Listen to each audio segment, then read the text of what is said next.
So yesterday, I was driving to Jay Leno's car garage, and I'll tell you about that on the radio. But I look up, and they are covering the sign of Hollywood. And there they are. This is yesterday as they're starting to cover it. It says, I don't remember, Save the Peak, I think is what it says.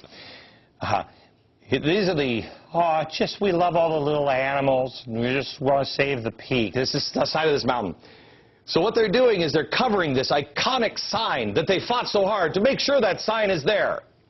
Little do they know, they don't want, in a recession, they don't want any of those houses built on the top of the peak. They want to keep that pristine like it's always been intended. It's an icon of Hollywood. Can I show you an old picture? I think this is from like 1923 or 1926. Put this up.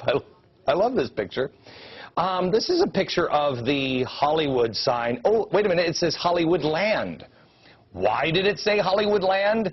Because that was originally a giant billboard advertising homes to be built on the peak. Oh, the irony. Andrew Breitbart is here. He's the publisher of BigHollywood.com and BigGovernment.com. How are you, sir? Very well. Yeah. How do you do it? How do you live here?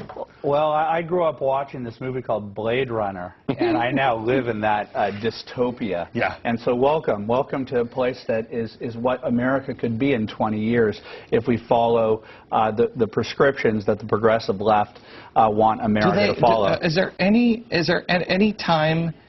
Do they get it at all? I was driving from the airport, and the driver was talking to me, and we were driving through Hollywood, and I said, this place is upside down. And he said, yeah, you know what? Used to do a lot of movie shooting here, but they don't do movie shooting anymore. They're starting to report on this. In fact, it takes the New York Times, of all places, to report on what's going on out here in Hollywood because the Los Angeles Times gets so much money from the film industry on these full-page spreads in the calendar section. So if you're looking for news on California going to hell in a handbasket and Hollywood going to hell in a handbasket, you're not going to get it in the local papers. You have to get it in the New York Times or anywhere else. And for years and years and years, your neighbors would say, I'm going to be out of town for the next 3 months. I'm going up to Vancouver to shoot a film, or I'm going to go 3 months down to New Zealand to film. And it became this exotic thing, like, wow, I have these great neighbors who travel around the world. And it took a while for even somebody like me who pays attention to these cultural things to go, there's something wrong in Hollywood right now. The business is not working. The business model doesn't work anymore. Now, here's the great part. The reason why it doesn't work? Well, the economics don't work. The tax incentives, the tax structure is so bad here. And this is one of those rare things where we're not going to blame the SEIU for meddling into things. This is not simply a union thing. The union people in this town happen to, the rank and file, the Teamsters, are great guys. They're conservative. For the most part. Conservative? They aren't the typical Hollywood lefties. They're the people that come up to you and say, hey, I'm with you.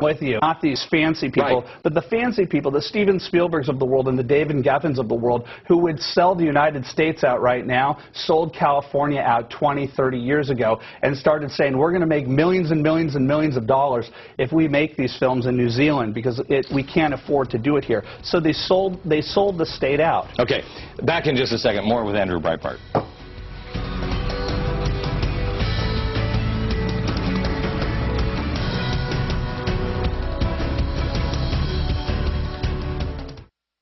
Back with Andrew Breitbart. He's the publisher of BigHollywood.com, BigGovernment.com. You have BigJournalism.com. Any other big.coms? Well, the big one is going to be big education, because if you think that corruption is rampant and intellectual corruption is rampant in government and in Hollywood, you ain't seen nothing like in higher education, because this is the place where the kids really start turning on the parents. The second that they walk into the freshman orientation class, they say, that patriarchal order, that family that just gave you that money, I go, we're in charge of you now. Right. And if you don't acquiesce to that, you're not going to graduate from this institution. So I think it's like a cult brainwashing session. And what I want to do is use the ACORN strategy and go university by university, classroom by classroom, and freshman orientation by freshman orientation, and saying, no more. Get your grubby hands off of our kids.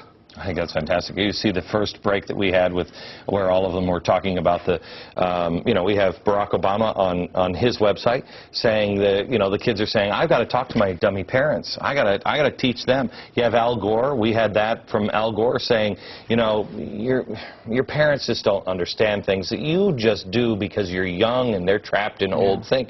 I mean, they've really done it. Woodrow Wilson, a progressive, said, and just one evil SOB, this guy, he actually came out and said the goal of a higher learning institution is to make a boy as much unlike his father as possible. I mean, that was their intent. The progressives said it. Just undo everything Dad's done.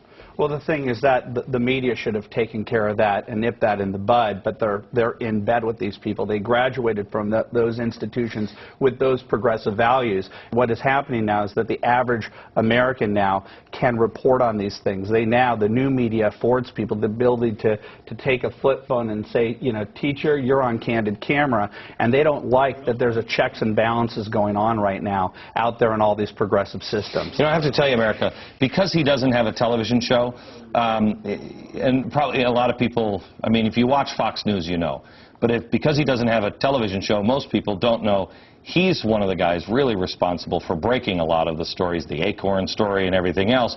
You are instrumental in changing America. I think the history books will, assuming that our side wins, the history book will reflect your service to the country. Well, thank you. But I think it's not just me and it's not just you. The Tea Party thing, this is a holistic, I hate to use lefty kind of drum circle type of language, but that people are starting to feel it. There are people out here in Hollywood that are as conservative or as patriotic as you could possibly imagine, that is the same thing as the Tea Party movement, the same thing that we're doing when we're finally now standing up. Back in a minute. Thanks, Andrew. Thank you very much. Good night.